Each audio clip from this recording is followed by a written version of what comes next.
जय हिंद दोस्तों, मैं हूं नीतीश और आप देख रहे हैं निकेटिश। तो आज की इस वीडियो में मैं आप लोगों को बताऊंगा हिंदी का सब्जेक्टिव क्वेश्चन जो आप लोगों को देखिए। जो भी छात्र का 20 फरवरी का हिंदी का एग्ज़ाम है जी, ठीक है, वो इस वीडियो को ध्यान से देखेंगे जी, ठीक है, क्योंकि सभी छात्रों का 20 फरवरी को हिंदी का एग्ज़ाम है और एक बच गया जी आप लोग का संस्कृत का, ठीक है।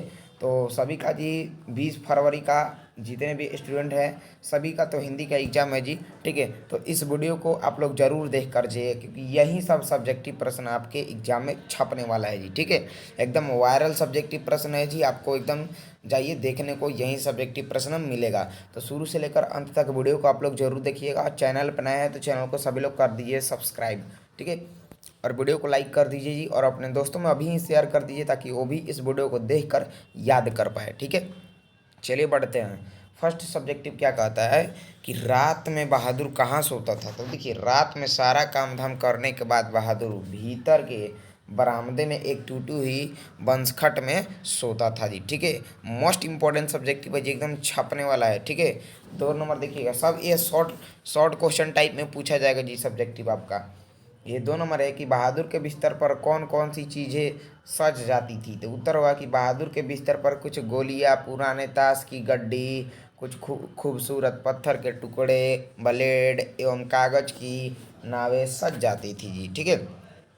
देखिए, जो बहादुर था उसके बिस्तर पे कौन कौन सी चीज़ें सज जाती थी। तो कुछ मतलब उसके बिस्तर पे कुछ गोलियां, पुराने ताश की गड्डी, खूबसूरत पत्थर के टुकड़े, ब्लेड एवं कागज आदि सब कुछ मतलब उसके बिस्तर पे जी क्या होते थे, सज जाते थे जी, ठीक है। उसके बाद यहाँ पे 3 नंबर प्रश्न को आप लोग देखिएगा जी। 3 नंबर क्या है, एक एक ऑब्जेक्टिव सॉरी सब्जेक्टिव प्रश्नों को इसको आपको याद कर लेना है जी, ठीक है। 3 नंबर है कि आज भी प्रकृति मनुष्य के साथ कैसा व्यवहार कर रही है। तो देखिए, मनुष्य बार बार नाखून काटता है और हर बार उसके नाखून बढ़ जाते हैं।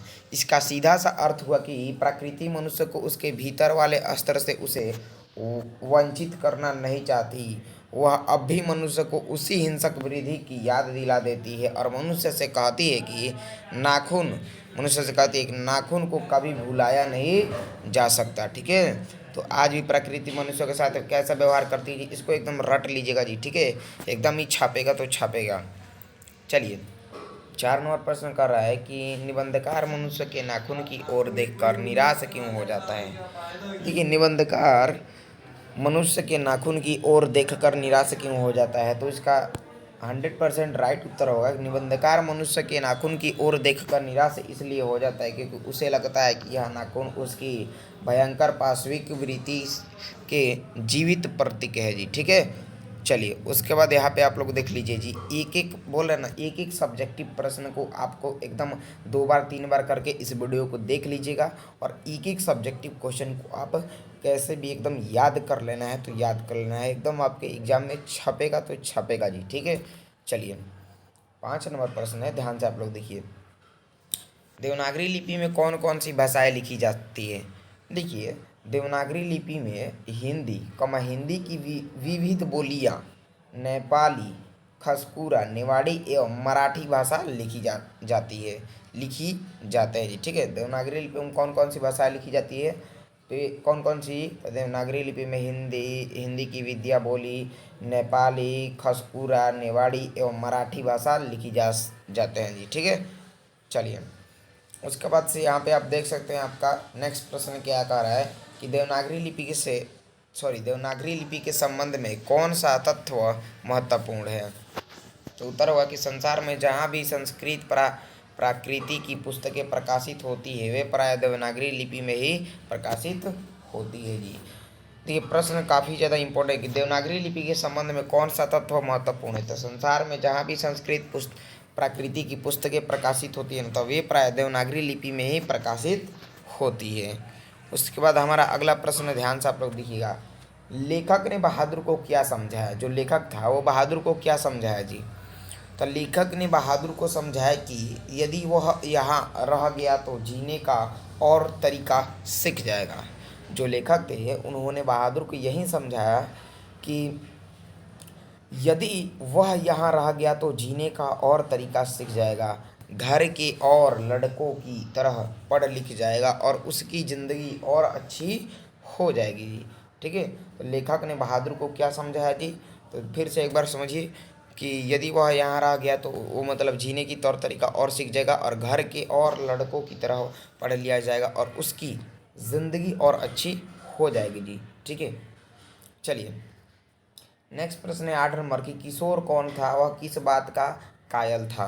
किशोर कौन था, वह किस बात का कायल था। देखिए किशोर लेखक और उसकी पत्नी निर्मला का पुत्र था। वह काफ़ी शान शौकत और रोब दाब में रहने वाला कायल था। ठीक है, किशोर कौन था जी, वह किस बात का कायल था। फिर समझिए, किशोर लेखक और उसकी पत्नी निर्मला का पुत्र था। वह काफ़ी शान शौकत और रोब दाब में रहने वाला कायल था जी। ठीक है, चलिए उसके बाद से यहाँ पे अगला प्रश्न आपका देख सकते हैं स्क्रीन पे है जी। ये बोल रहे हैं ना जी, 2 बार 3 बार करके आप लोग इस वीडियो को देख लीजिएगा, लेकिन एक एक सब्जेक्टिव प्रश्न को आपको याद कर लेना है जी। ठीक है, एकदम छपने वाला है। देखिए 9 नंबर है कि बहादुर से थोड़ी सी भी चूक होने पर किशोर की कैसी प्रतिक्रिया होती थी। देखिए बहादुर से थोड़ी सी भी चूक होने पर किशोर की कैसी प्रतिक्रिया होती थी। देखिए किशोर के काम में बहादुर से थोड़ी सी भी चूक होती थी तो किशोर गर्जन तर्जन करने लगता था, बहादुर को बुरी बुरी गालियाँ देता था और कभी कभी उस पर हाथ भी चला देता था। फिर से समझिए कि बहादुर से थोड़ी सी भी चूक होने पर किशोर की कैसी प्रतिक्रिया होती थी।